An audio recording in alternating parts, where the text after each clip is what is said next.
This show is sponsored by BetterHelp Online Therapy. Are you stressed? Let's be honest, most of us are. Online therapy might be able to help. Visit betterhelp.com/super and stress, well, less. Hey, brother! Oh man, you guys, fantastic beats. Secrets of Dumbledore is just a couple of weeks away, which means at long last, we may finally have some answers to our many, many theories. And it is a long time coming. I mean, it's been 4 years since the last movie, and it was, chaotic at best. Nonetheless, I'm not sure we have ever studied one movie more than Crimes of Grindelwald to try and make some sense of it. But it turns out that one mystery, possibly the biggest secret of them all, has maybe already been revealed in the trailers. Like, if you know what you're looking at, which I'll be honest, I'm kind of glad they're going more subtle this time, because the big reveal in the trailers last time was Nagini, and they were just very on the nose about it. But the secret we're examining today is who and or what Credence's true identity is. And is he actually a Dumbledore the way the last movie leads you to believe? Because in case you need a recap, here's what we know. Aurelius Dumbledore. I like to think he took a really big breath, like, Aurelius Dumbledore. And that's it. That's literally the only indication we've ever had in anywhere in the Harry Potter canon that Dumbledore had a second brother in addition to Aberforth. And like, trust us, we've looked a lot. Either way, the solution might be right here in this scene where Dumbledore is holding Credence down using the Deluminator of all things to like blast light out and rotate them back into the real world. While brief, there is a lot happening in that scene. And today, we get to the bottom of it. Hey, brother! Before we dive on into today's video, we need to give a huge thank you to today's sponsor, HelloTushy.com. Well, guys, spring is upon us, which means it's time to dust off the cabinets, clean out the fridge, and of course, refresh our rears with a brand new bidet from HelloTushy.com. Because after a cold, dry winter, there's honestly no better way to put your cleanest booty forward this season. It's best foot forward. Best foot doesn't even rhyme with booty. That doesn't even make sense. Put your best booty forward. I stand by it. No kidding though, you guys. I have both my home and our office outfitted with Hello Tushy bidets, and I cannot tell you how much comfier and cleaner it feels no matter the season. Really, just after a few minutes of installation, it'll start cutting down on your toilet paper usage by 80%. That's saving you money, paper waste, and a dry rear. Plus, the installation is so easy, you can do it yourself. It attaches directly to your existing toilet without the need for any additional plumbing or electricity. Just trust me when I say that having a bidet is seriously a life changer and you will not go back. And right now, our viewers can head over to HelloTushy.com/super to get 10% off their order and free shipping. Join the over 1 million people who've decided to take care of business the cleaner way. Head over to HelloTushy.com/super for 10% off and free shipping. Link is in the description down below. I'll tell you what, guys, the more we learn about the powers of the Deluminator, the more I'm convinced that Ron was somehow actually the main benefactor of Dumbledore's will. Because if we're being real, Hermione got a book. And while a golden stitch might seem really cool to us muggles, Harry basically got like a wizarding golf ball. Which, to be fair, also did have a Deathly Hallow in it. But also to be fair, it was only even accessible when Harry was facing inevitable death. So really short-term enjoyment factor. Also, based on everything we know about the Resurrection Stone, it probably wasn't even that enjoyable to begin with. Anyway, the Deluminator. Let's review. First, and really not so foremost, the Deluminator has the unique ability to put out the lights by sucking up particular light sources. And whilst this may seem like pretty trivial magic compared to some of the other magical things we see in Harry Potter, make no mistake. Turning out the lights is actually very unique, very difficult magic. Like, weirdly, there are no spells for this. Like, yes, there is Nox, which turns off Lumos, but that's all it does. It just turns off Lumos. It doesn't actually put out other lights. And while it's never addressed head on that this is something that's like really difficult to do, we do see the character struggling to get around this problem in other creative ways. Like, for example, when Malfoy is trying to smuggle in the Death Eaters to Hogwarts, he has to make use of the Peruvian darkness powder. This does create darkness, which is the desired effect, but again, it does not turn out the lights. Moody also borrows the Deluminator from Dumbledore at some point, suggesting he has some mission where he'll need to achieve complete darkness, which he's unable to achieve on his own. Even invisibility cloaks suggest that wizards have trouble turning out the lights. They can make wizards blend into the light, but they can't turn it off. And you might think, well, like, so what? Dumbledore invented a bit of unique magic, whatever. We already know Dumbledore is a really powerful wizard. Do we need like further proof? I mean, remember we made this big ring of fire? Like, he's on his deathbed, basically, in this scene, and this is what he's doing. No one's surprised he could turn out the lights. My point is, you should be. But we all just gloss over it, except for maybe Arthur Weasley, who's like really interested in plugs. He's kind of onto it. Sneakily though, in the first Fantastic Beasts movie, there are actually a lot of like hidden Deluminator answers. Like, check out this scene of Credence in full cloud mode just floating down the streets. Like, notice anything unusual? Yes, good eye. The lights are going out. And it's not because he's destroying them or like breaking the power breakers or something. It's just because he's near them. This is the only other time we see some piece of magic putting out the lights. It almost makes you think the Deluminator must have an Obscurus or a piece of one inside it, because like otherwise, how else is he putting out the lights? Okay, but so then would Dumbledore have ever had access to an Obscurus? Oh, wait. Yes, his sister almost definitely had one. In case you need a refresher, an Obscurus forms inside of a wizard as something of a magical parasite or tumor when they are forcibly repressing their magic, which is exactly what Ariana was doing after she got assaulted by 3 Muggle boys as a child. It destroyed her, what they did. She was never right again. She wouldn't use magic, but she couldn't get rid of it. It turned inward and drove her mad. It exploded out of her when she couldn't control it, and at times she was strange and dangerous, but mostly she was sweet and scared and harmless. It seems to me quite possible that at some point Albus tried to remove the Obscurus from Ariana. And while I don't think he was successful in removing the entire thing, I think he might have been successful in removing a piece of it and containing it inside of the Deluminator, thus creating the light dousing effect. Interestingly though, we do know of a different wizard who is more skilled than Dumbledore in this regard, and that is one Newt Scamander, who successfully removes an entire Obscurus from a Sudanese girl. Well, unfortunately, the girl didn't survive, but he did get the entire Obscurus out intact. Ironically, though, the very answer to this question from Grindelwald, what makes Albus Dumbledore so fond of you, might be literally right there in the room with them.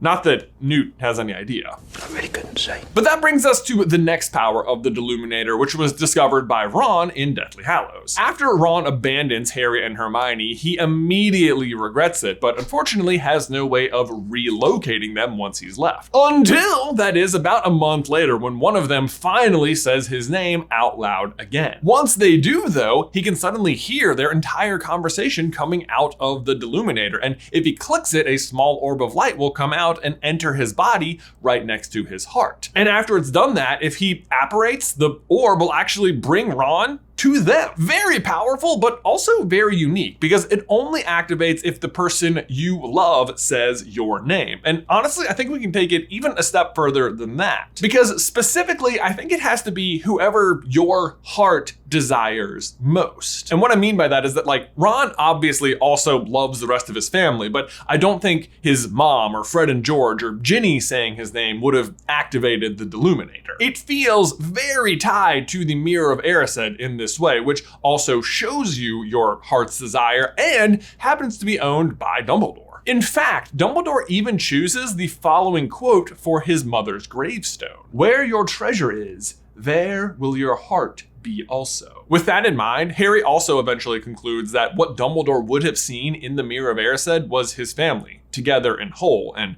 that's where his heart was. But that quote also describes how the Deluminator works. Ron's treasure is his relationship with Harry and Hermione, so the Deluminator can take him there. And I feel certain that if Ron had looked in the mirror at that point, what he would have seen was Harry and Hermione. In fact, we don't even need to wonder because when they open the locket, Voldemort in the Horcrux basically confirms this for us. I have seen your heart.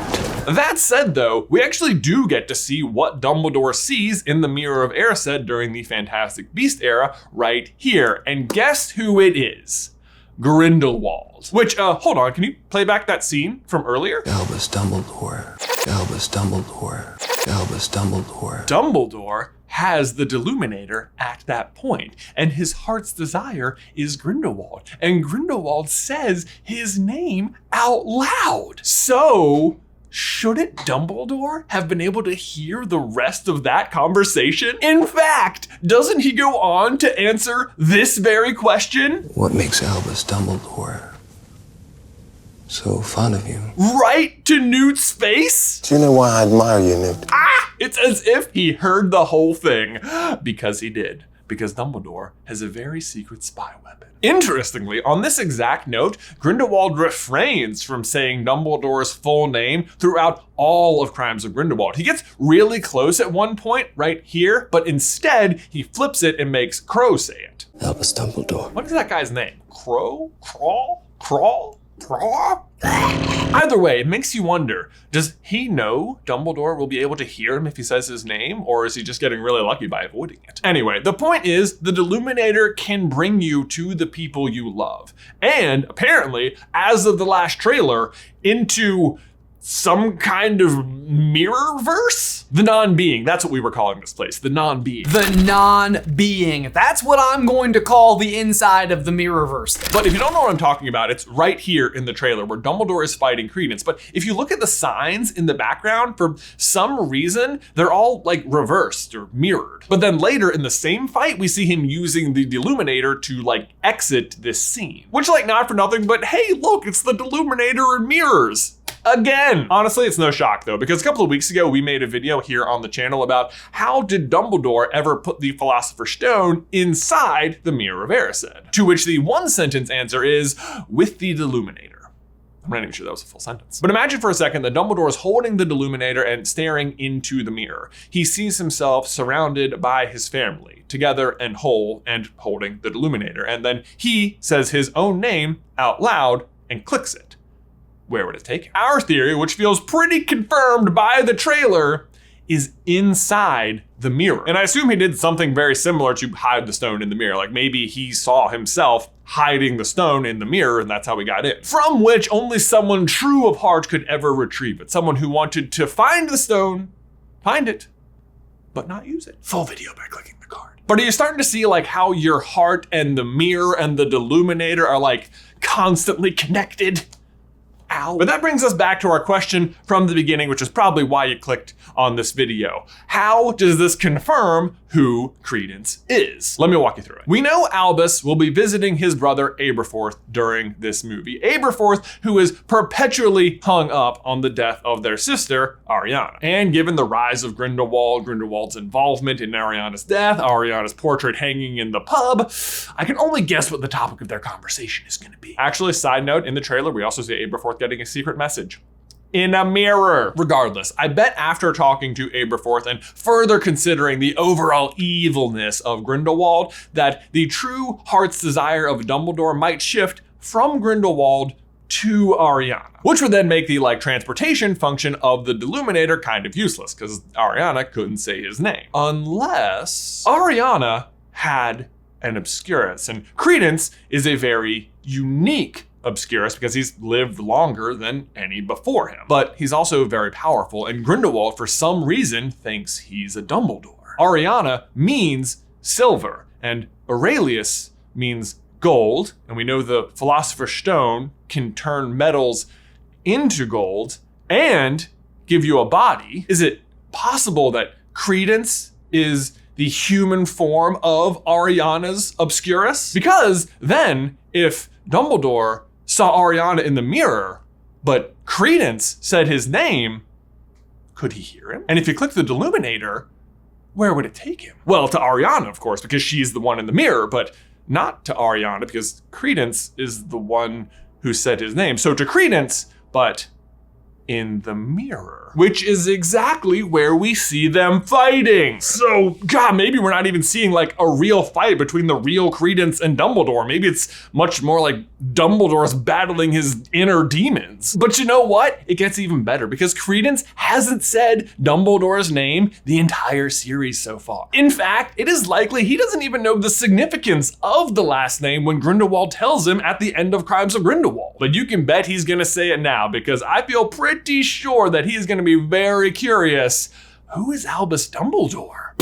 But Ben, my question for you and everyone else is, what do you think? Is Credence the reincarnated Philosopher's Stone version of Ariana's Obscurus? Does the trailer confirm it? Let us know all your thoughts in the towel section down below. Guys, as always, thanks so much for watching today's video. Don't forget to leave a like on it if you haven't already, and subscribe so you don't miss any future Harry Potter action from us. If you want to see our full video determining how Dumbledore put the stone in the Mirror of Erised, you can check that out right here. But otherwise, Ben, until next time, I will see you in another life, brother.